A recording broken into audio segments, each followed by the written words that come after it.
Assalamualaikum warahmatullahi wabarakatuh. Dengan video ini, saya akan sedikit menyampaikan tentang review dengan buku yang berjudul Pengantar Hukum Perdata Internasional Indonesia. Buku ini adalah tulisan dari Profesor Dr. Sudarga Gautama SH. Kemudian, buku ini sebenarnya sudah dicetak sejak tahun 1977 bulan Mei. Itu adalah cetakan yang pertama. Kemudian saat ini telah sampai di cetakan yang kelima, yaitu pada bulan Januari 2019 kemarin.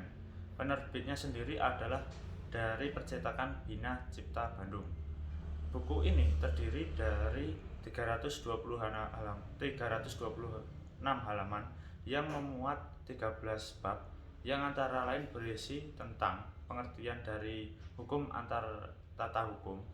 Kemudian yang kedua yaitu titik tali pertalian, kemudian prinsip kewarganegaraan dan prinsip domisili. Kemudian penunjukan kembali atau renvoi. Ada kualifikasi, kemudian ada ketertiban umum. Ada penyelundupan hukum, ada pilihan hukum, kemudian ada persoalan, pendahuluan, penyesuaian, timbal balik, dan pembalasan, dan pemakaian hukum asing. Kemudian memasuki bab yang pertama, yaitu pengertian dari hukum antar tata hukumnya. Maksudnya adalah di buku ini dijelaskan bahwasanya bagaimana pengertian dari hukum perdata internasional sendiri. Di buku ini memang dijelaskan cukup rumit atau susah untuk dipahami, karena di sini terjadi perbedaan pendapat. Menurut yang disampaikan di buku ini terjadi perbedaan pendapat sehingga susah untuk dipahami. Yang intinya adalah hukum perdata internasional adalah hukum yang mengatur tentang keperdataan namun secara internasional seperti itu. Kemudian di bab 2 itu dijelaskan tentang pertalian. Nah, di sini dijelaskan secara gamblang tentang pertalian hukum perdata secara pertalian, semisal perkawinan, warisan, atau hal-hal yang menyangkut tentang pertalian perdata, entah domisili kediaman atau pilihan hukum untuk menyelesaikan. Adapun kewarganegaraan dan lain sebagainya. Kemudian di bab 3 itu dijelaskan tentang prinsip kewarganegaraan dan prinsip domisili.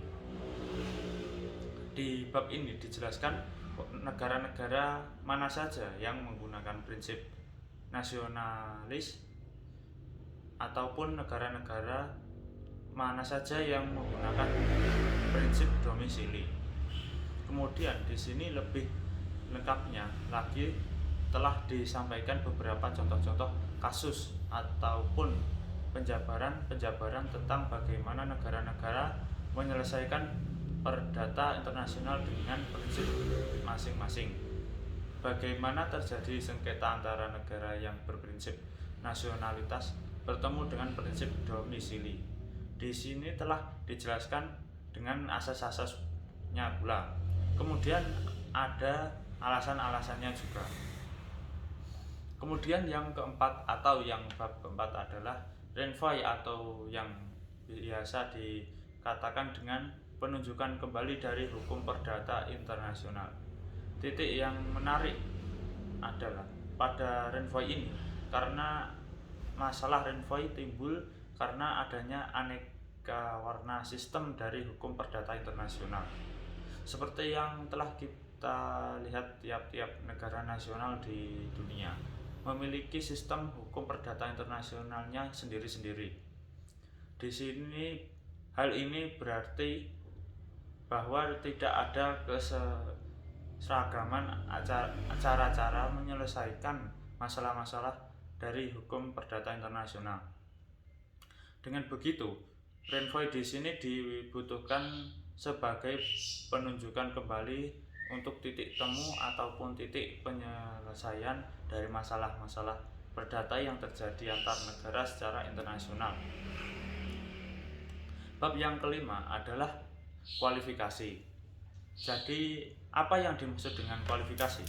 Kualifikasi sebenarnya adalah melakukan translation atau penyalinan daripada fakta-fakta sehari-hari dalam istilah umum. Fakta-fakta ini dimasukkan dalam kotak-kotak hukum, kelas-kelas atau ruang-ruang, jadi dipisah-pisahkan yang sudah tersedia. Ini yang dinamakan kualifikasi dari fakta-fakta. Kemudian di bab ini juga telah disampaikan bagaimana kualifikasi menurut Lex Fori, Lex Kaus, atau kualifikasi secara otonom atau kualifikasi primer dan sekunder. Dan lebih lengkapnya lagi, di kualifikasi ini sudah disampaikan beberapa perkara sebagai contoh dari persoalan hukum perdata internasional yang terjadi secara fakta. Kemudian adalah bab yang keenam atau ketertiban umum.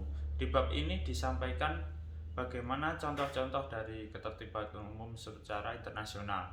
Kemudian skemanya bagaimana fungsi dari ketertiban umum ini pada hukum perdata internasional utamanya adalah sebagai pengendali dari perkara atau hukum perdata internasional yang berlaku, karena tanpa adanya ketertiban umum maka akan terjadi keganjilan dalam keberlangsungan hukum perdata internasional.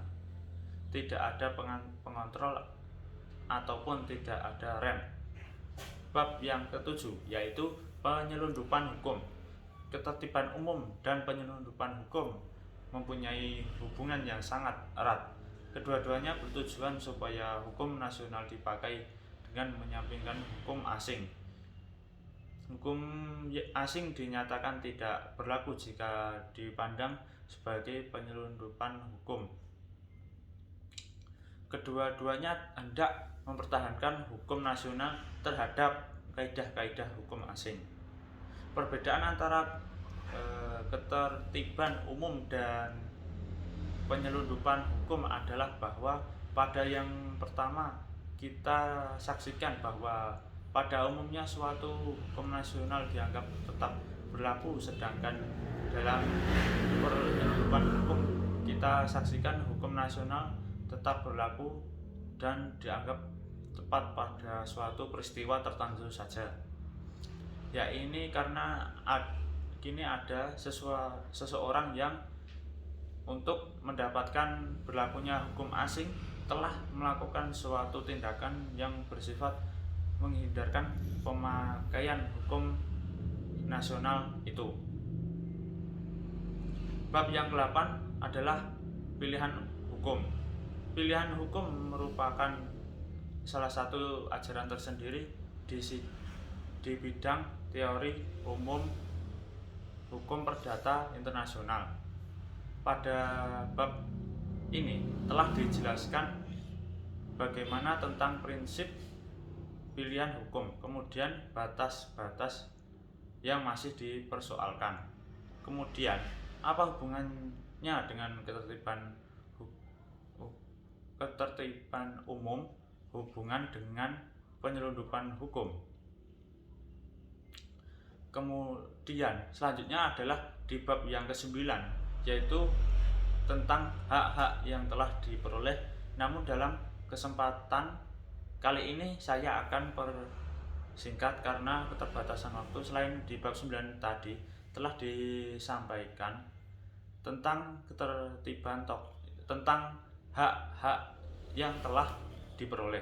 Kemudian yang bab 10 itu adalah persoalan pendahuluan, yang bab 11 adalah penyesuaian, bab 12 adalah timbal balik dan pembalasan, dan yang bab ke-13 adalah pemakaian hukum asing.